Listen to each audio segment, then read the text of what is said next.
You ever feel like you had the best day of your life? You say, man, I made $3,000 on this landscape. Did you really?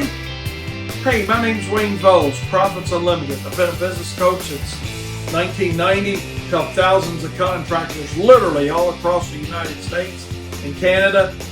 And I hear that so much from contractors. They say, I made $3,000 or $1,000 or whatever the number is.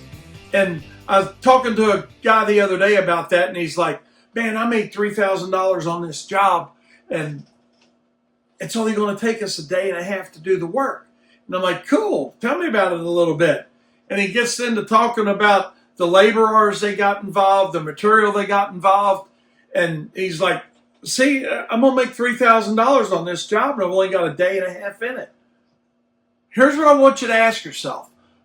Before you get hung up in, I've made $3,000, ask yourself, have I really calculated all my costs to do the job?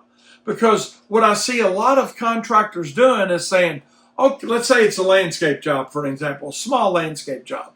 You know, I've got 10 yards of mulch, I've got, 15 plants, whatever it may be, and I've got a little bit of rip out that I had to do prior to it. And it's for a day and a half, I'm going to end up with $2,500 after I pay for my mulch and my new plants and my disposal fee. Don't forget about your additional overhead, your truck to get you to the job, right? Your equipment you use to get the job done. I know this sounds basic, but a lot of times we forget about that and we just look at what's left over after material costs and say, that's what I made on the job, and I want to pay myself $200 a day or $300 a day. Look, man, I got $2,200 left over after all that. Absolutely not the right answer. Get out of that mindset. What is your additional overhead? Well, your additional overhead, your cell phone, your shirts, your pens, your paper, anything that your company spends money on is your additional overhead, and you should assign a percentage of each job to your additional overhead. Your truck to get you there is going to be overhead. Like I said, your equipment that you used on the job, whether it's shovels or spades or rakes, easily forgotten, very easily overlooked, but it's part of the cost to do the job. So before you tell yourself the next time, man, I made $3,000 on that job, or whatever number that is in your mind, ask yourself, have you taken your labor out? Have you taken, and not just your labor for yourself and your employees, let's just say from an employee standpoint for a minute.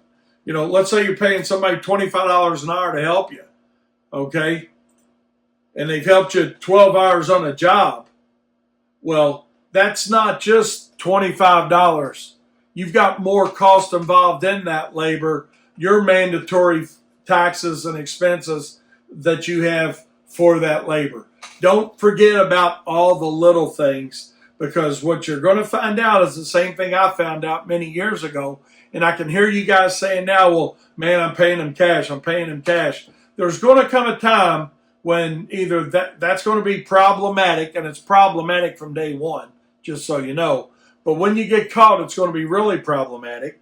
But secondly, when you don't understand labor cost, additional overhead cost, and equipment cost, you'll never really have a good handle on the profit on the job.